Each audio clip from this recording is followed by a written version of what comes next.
The world ended on a Tuesday, not with a bang, but with a silent invasion that began 300 kilometers above the Pacific Ocean.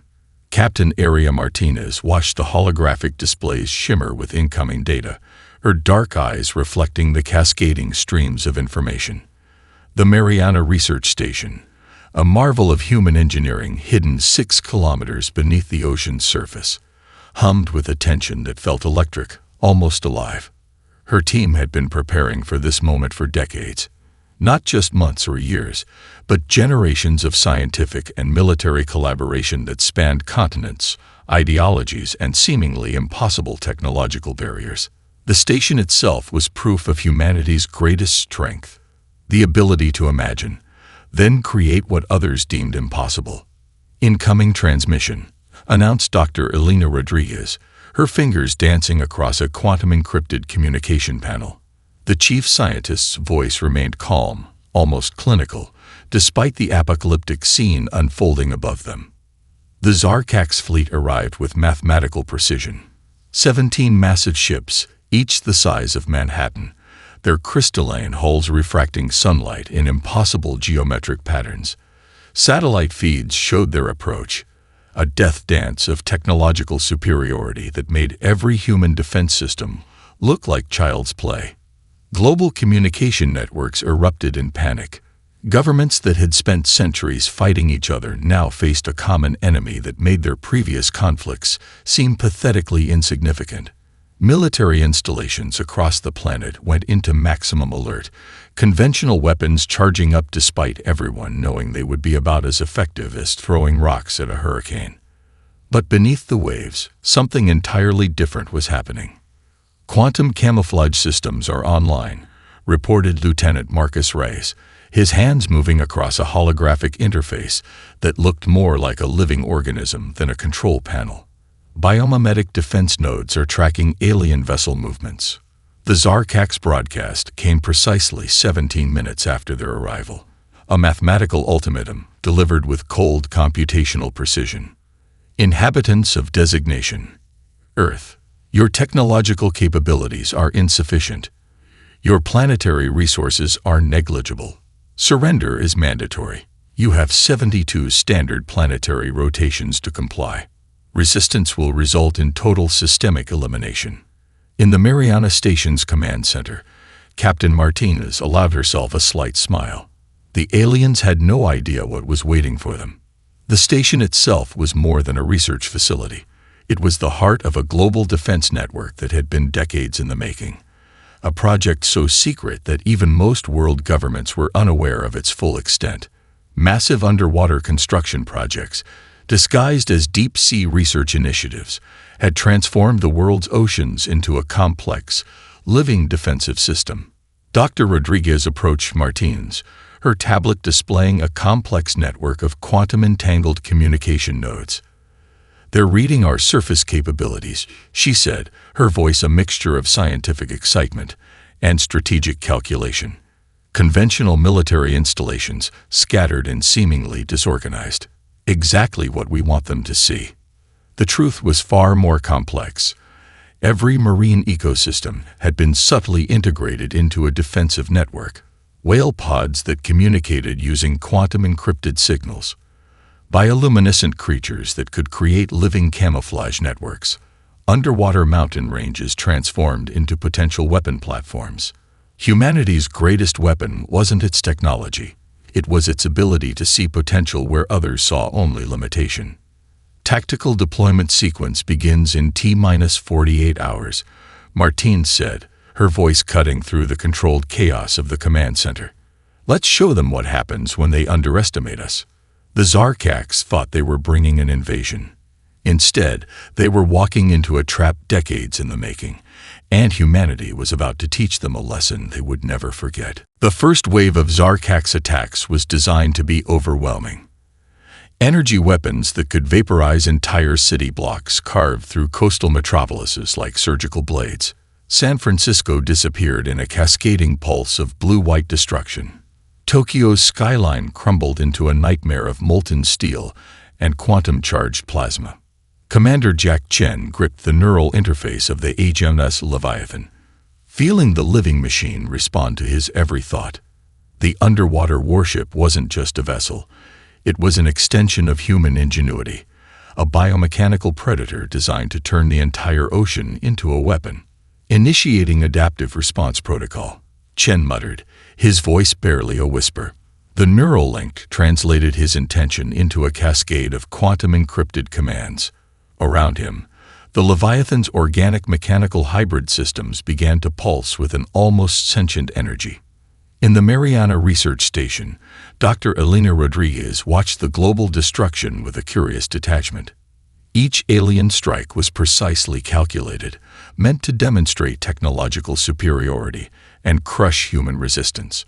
What the Zarkax didn't realize was that they were playing exactly into humanity's hands. Surface losses are within projected parameters, she reported to Captain Martinez. The words sounded cold, clinical, but there was an underlying current of strategic anticipation.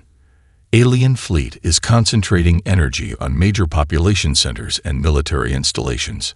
Martinez nodded, her fingers tracing a complex pattern on a holographic tactical display, exactly where we want them to look. The truth was brutal and beautiful in its simplicity.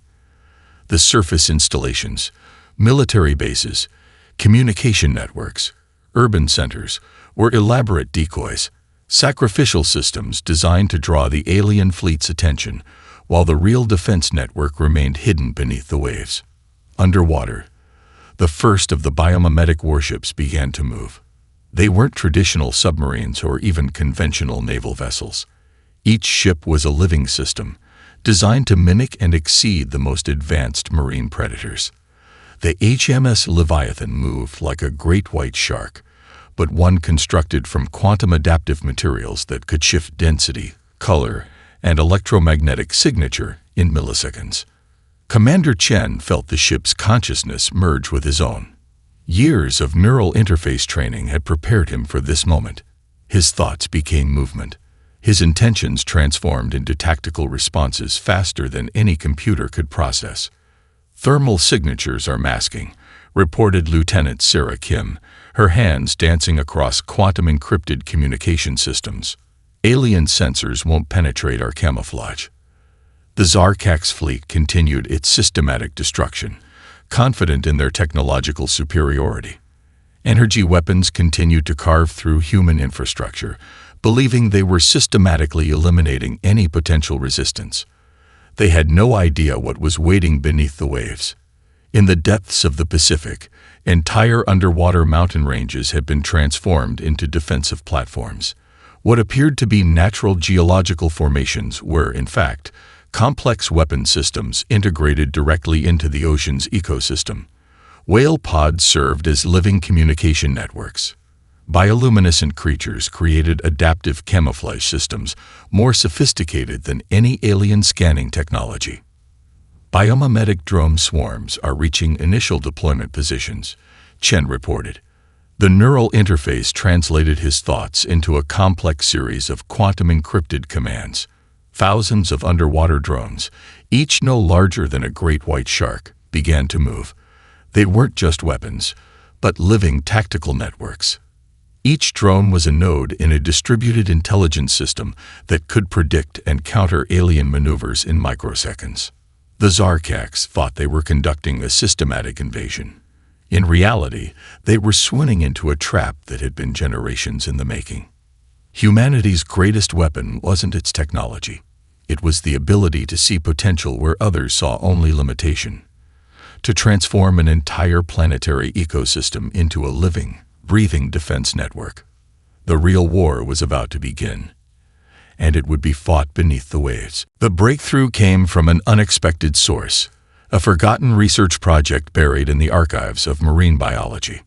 Dr. Elena Rodriguez spread her hands across the holographic display, reconstructing a decades-old study that most scientists had dismissed as academic curiosity. On the screen, complex communication patterns of deep-sea ecosystems danced in intricate quantum algorithms. Whale songs, once considered mere animal vocalizations, now revealed themselves as sophisticated communication networks that made human digital systems look primitive. "It's not just communication," she muttered to herself, tracing the neural pathways of a sperm whale pod. "It's a distributed intelligence system." The Mariana Research Station hummed with a renewed sense of purpose. What had begun as a fringe research project was now the key to humanity's survival. Years of studying marine ecosystems had revealed communication networks far more complex than any artificial intelligence, networks that could adapt, learn, and respond faster than any computational system the Zarkax could comprehend. Lieutenant Marcus Reyes watched as the first prototype of the biomimetic warship interface came online. It wasn't just a weapon system. It was a living organism. Quantum processors mimicked the distributed intelligence of coral reefs, creating a neural network that could think, adapt, and respond with a complexity that defied traditional understanding of artificial intelligence.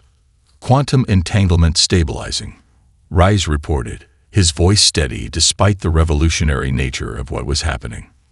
Neural interface is achieving 98.7% synchronization. Each underwater warship was becoming more than a machine. They were living systems that could learn, adapt, and evolve in real time. The first alien scout ships had begun experiencing inexplicable system failures.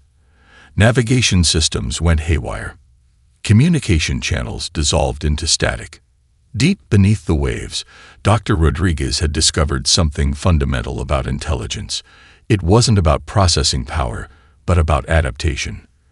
The Zarkax computational models were built on thousands of successful conquests. They approached each conflict with mathematical precision, believing that superior technology guaranteed victory, but they had never encountered a defense system that could think like an ecosystem. Commander Jack Chen piloted the HMS Leviathan through a series of quantum adaptive maneuvers that would have been impossible with traditional navigation systems. The ship responded to his thoughts, but it was more than a simple neural interface. It was a true symbiosis, a merging of human intuition with the adaptive intelligence of marine life.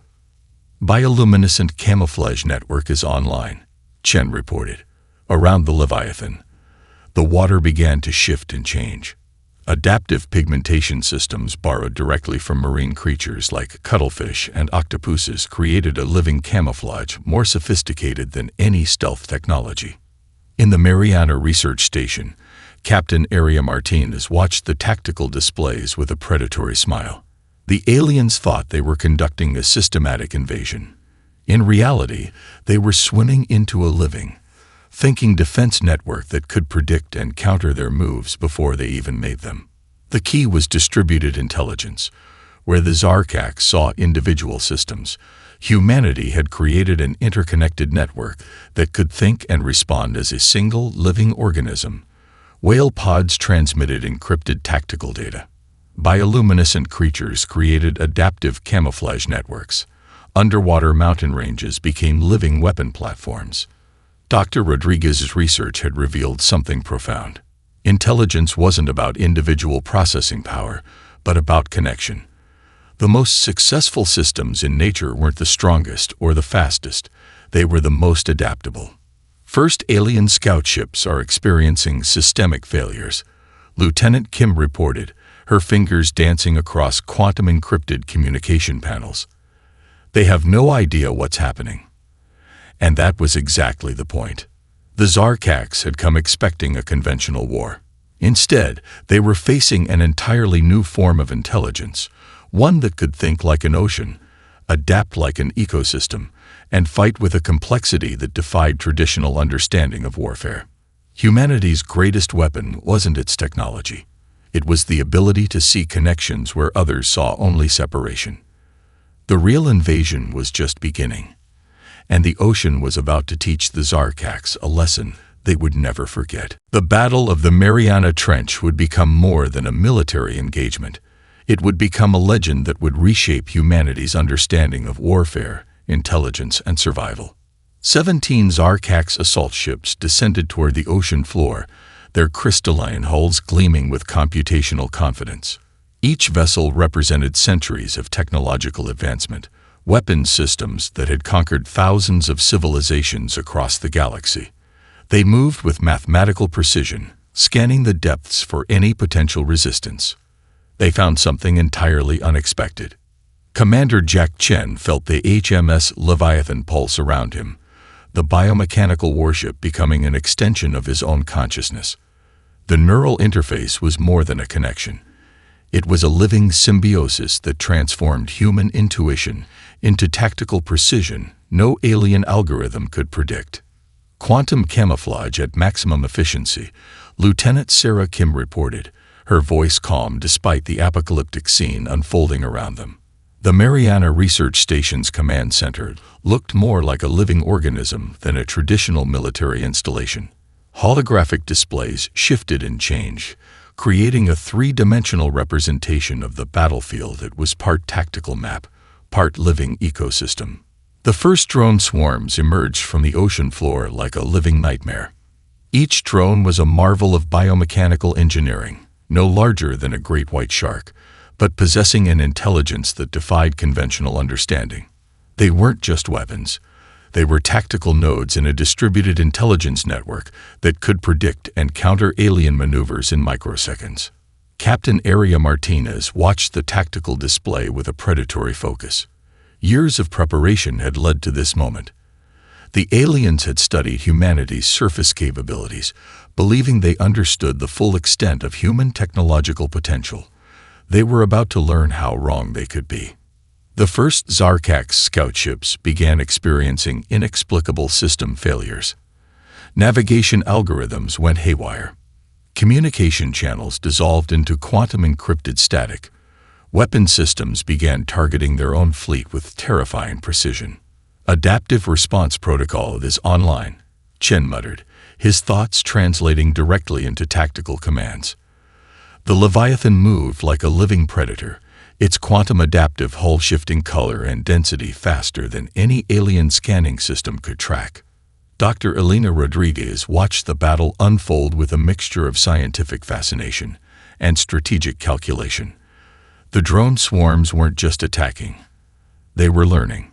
Each interaction with the alien vessels provided new data, new insights into their technological vulnerabilities. Thousands of biomechanical drones moved with a coordinated intelligence that seemed almost supernatural. They attacked in patterns borrowed from marine predator behaviors. Wolf eels coordinating hunting strategies, orcapods executing complex group maneuvers. But these were no ordinary hunters. Each drone was a quantum processing node, capable of analyzing and responding to alien tactics faster than the speed of human thought. The Zarkax fleet began to fragment. Their computational models, built on thousands of successful conquests, began to break down when confronted with a defense system that didn't follow any known rules of engagement. "They're trying to understand our strategy," Dr. Rodriguez observed, her fingers tracing complex quantum algorithms on her holographic display. But there is no strategy, just adaptation. And that was the point. Humanity had transformed an entire planetary ecosystem into a living, breathing defense network. The oceans were no longer just a geographic feature. They were a weapon system more complex and adaptive than any technological construct the Zarkax had ever encountered. Commander Chen felt the Leviathan surge around him, a living extension of human potential. The ship was breathing, thinking, fighting, not as a machine, but as a living organism. "Tactical advantage confirmed," Lieutenant Kim reported, but the words felt inadequate. This was more than a tactical advantage. This was a fundamental reimagining of what intelligence could be. The Battle of the Mariana Trench was humanity's declaration to the universe. We are not just survivors. We are adaptation incarnate. And the war was just beginning. Humanity's true weapon wasn't technology. It was perspective.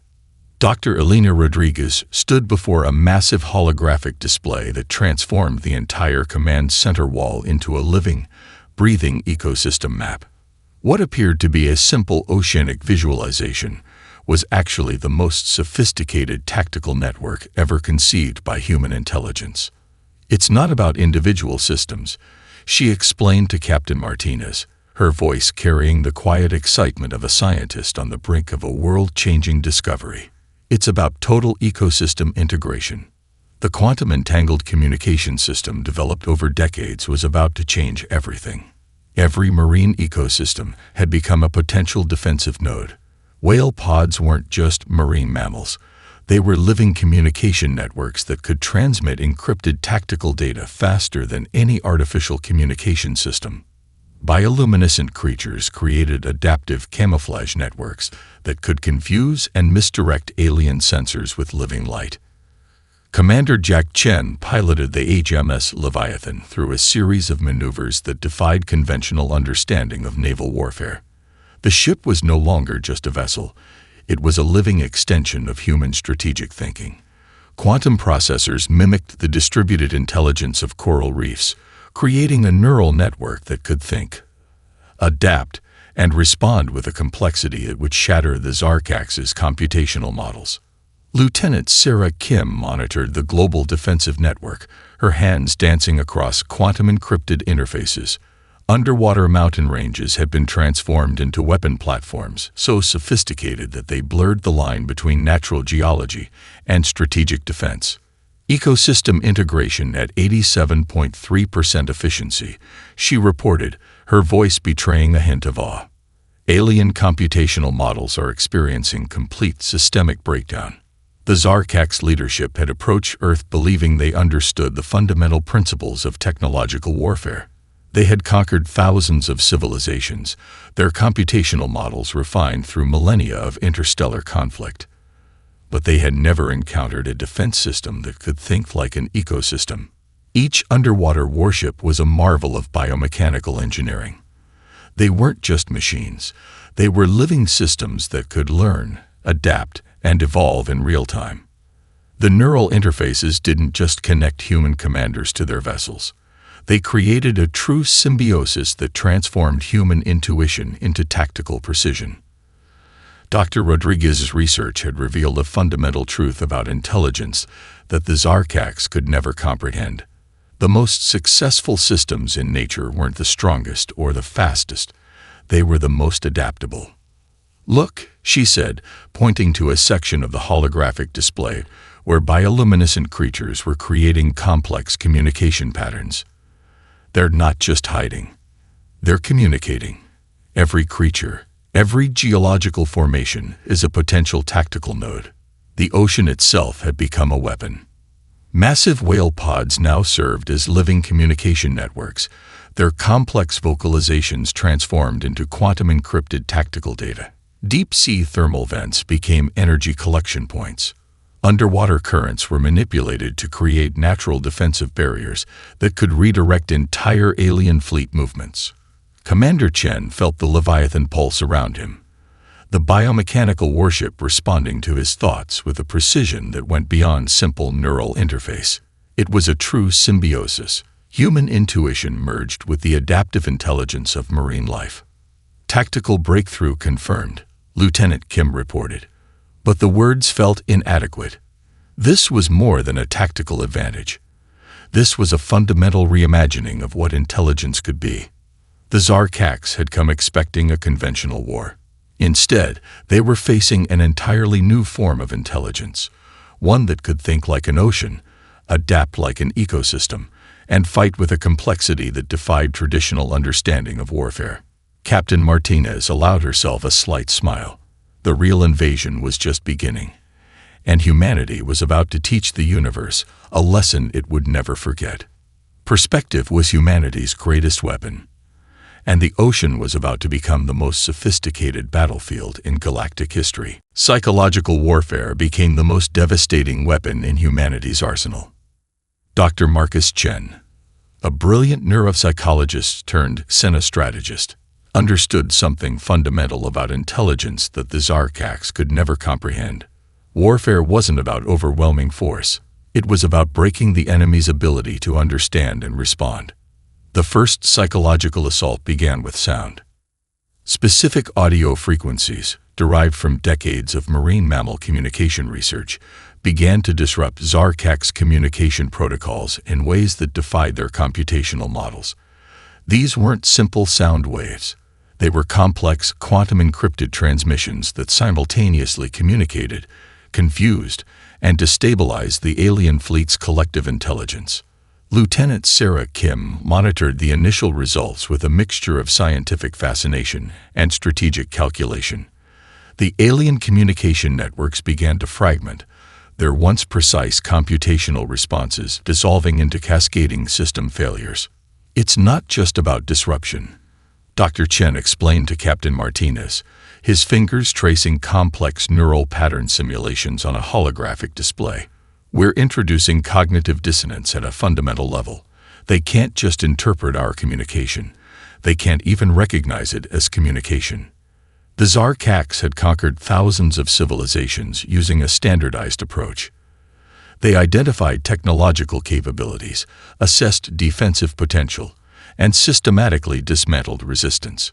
But humanity presented something entirely outside their computational understanding. Commander Jack Chen piloted the HMS Leviathan through a series of maneuvers that were less about physical movement and more about psychological manipulation. The biomechanical warship moved like a living predator, its quantum-adaptive hull creating visual and sensory illusions that challenged the very fundamental way the aliens perceived space and movement. Deep beneath the waves, entire marine ecosystems became part of the psychological warfare network. Whale songs were transformed into complex quantum-encrypted communication systems that could simultaneously communicate tactical information and psychologically destabilize alien sensors. Bioluminescent creatures created living light shows that confused and misdirected alien scanning technologies. "We're not just fighting," Dr. Elena Rodriguez observed, watching the tactical displays shift and change. "We're forcing them to question their entire understanding of intelligence." The attack was multilayered. Physical disruption combined with psychological destabilization. The Zarkax fleet began experiencing collective psychological stress.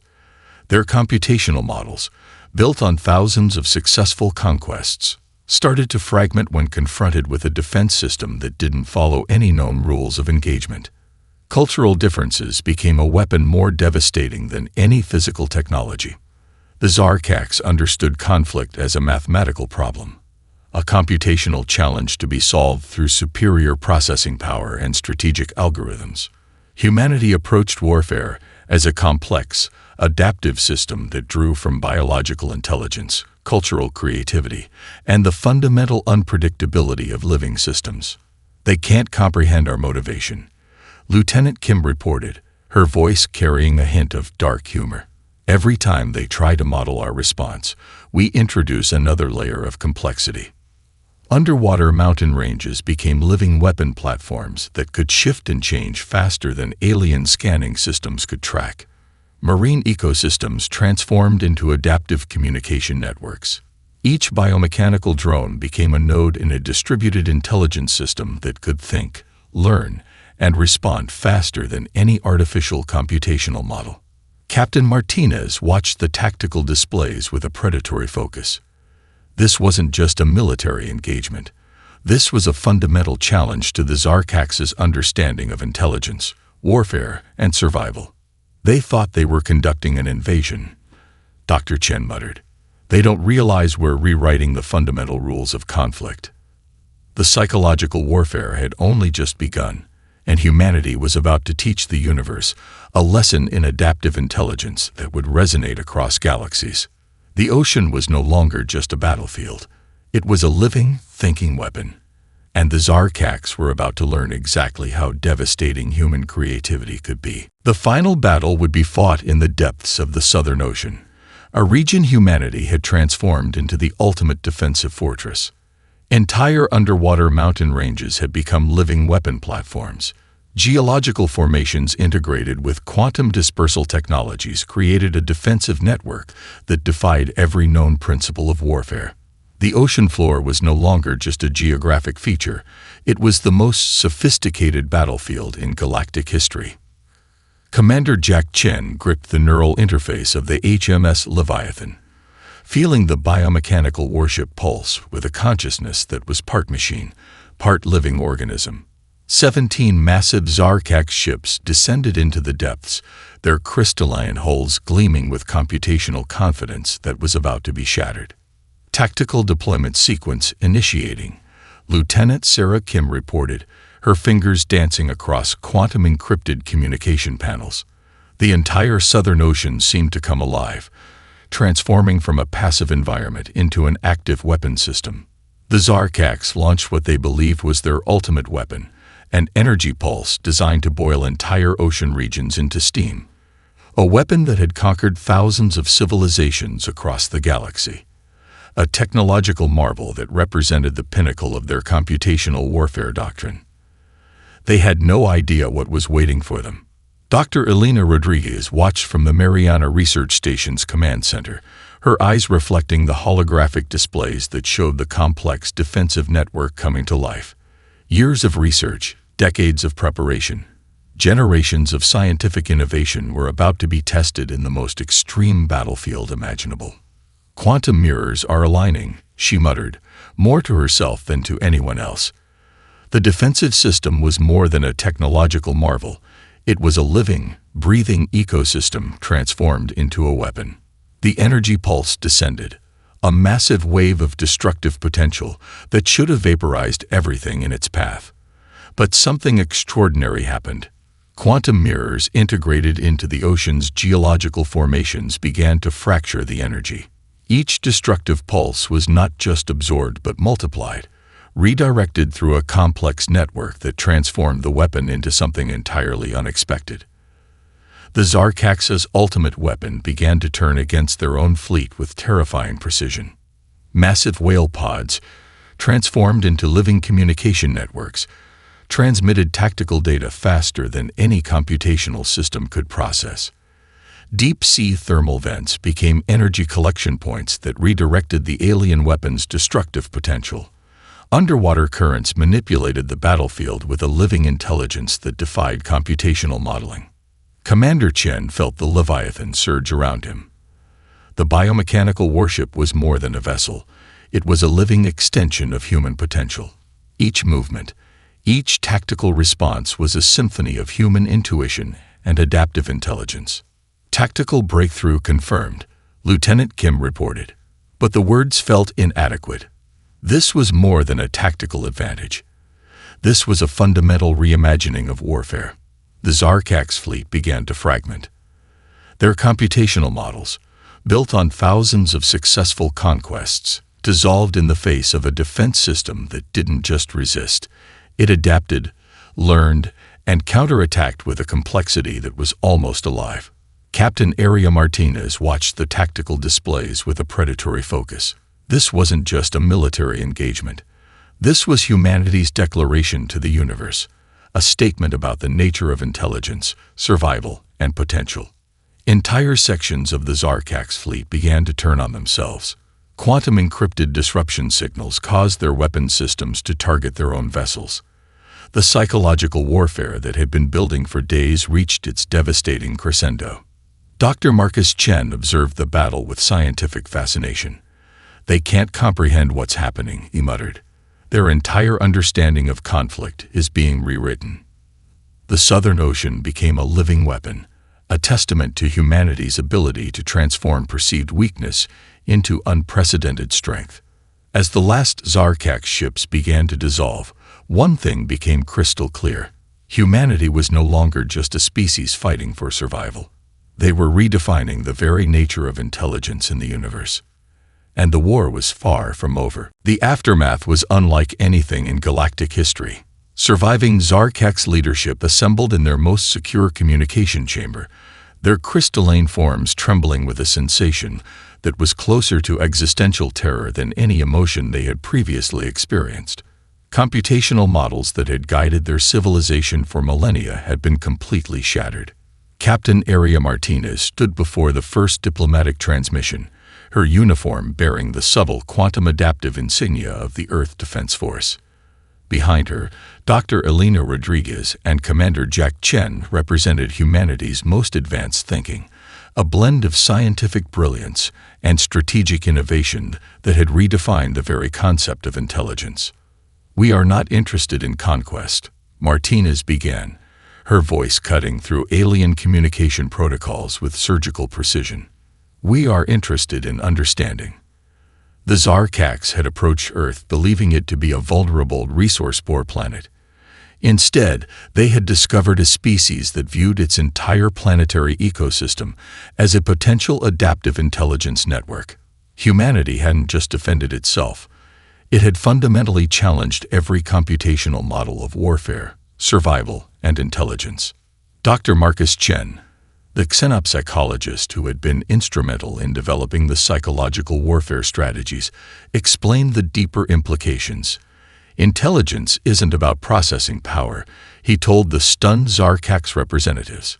It's about adaptation, creativity, and the ability to see potential where others see limitation. The underwater warships that had been humanity's ultimate weapon now became something else entirely. Each biomechanical vessel was a living testament to human innovation. Machines that were part technology, part living ecosystem, entirely unpredictable. Lieutenant Sarah Kim monitored the diplomatic communications, her fingers tracing quantum-encrypted interfaces that could instantly translate and analyze every nuance of the alien response. The communication wasn't just about words. It was about demonstrating the entirely new approach to interstellar interaction. Entire marine ecosystems that had been weaponized during the conflict now became platforms for scientific exchange. Whale communication networks that had transmitted tactical data now became bridges of understanding. Deep-sea research stations transformed from defensive platforms to centers of collaborative exploration. The Zarkax began to understand something profound. Humanity's greatest strength wasn't its technology, but its ability to transform challenges into opportunities. Where the aliens saw conflict, humans saw potential for collaboration. "We're not asking for reparations," Commander Chen explained during a critical diplomatic session. "We're offering an exchange of knowledge." The quantum adaptive technologies developed during the conflict began to reveal possibilities that went far beyond warfare. Medical research teams discovered that the biomimetic systems used in underwater warships could revolutionize treatments for neurological disorders. Environmental scientists saw strategies for ecosystem restoration that could heal planetary wounds. Dr. Elena Rodriguez presented a comprehensive overview of the adaptive intelligence networks that had been humanity's ultimate weapon. What the Zarkax had seen as a military system was actually a comprehensive approach to understanding complex, living systems. "Intelligence is not a fixed state," she explained. "It's a dynamic process of continuous adaptation." The diplomatic negotiations became something entirely unexpected. Humanity wasn't seeking galactic dominance. They were offering a fundamentally different perspective on intelligence, survival, and potential. Captain Martinez watched the negotiations with a sense of profound satisfaction. The war hadn't been about defeating an enemy. It had been about expanding the universe's understanding of what intelligence could be. Surviving Zarkax leaders realized they were witnessing something unprecedented. Humanity had not just survived an invasion. They had transformed the very concept of interstellar conflict. The underwater warships that had been weapons now became symbols of a new approach to galactic understanding. Living systems that blurred the lines between technology, biology, and intelligence. Earth was no longer just a planet. It was a living, thinking, adaptive network, and the universe had been put on notice. Humanity's true victory wasn't in defeating the Zarkax. It was in showing the universe a new way of understanding existence itself.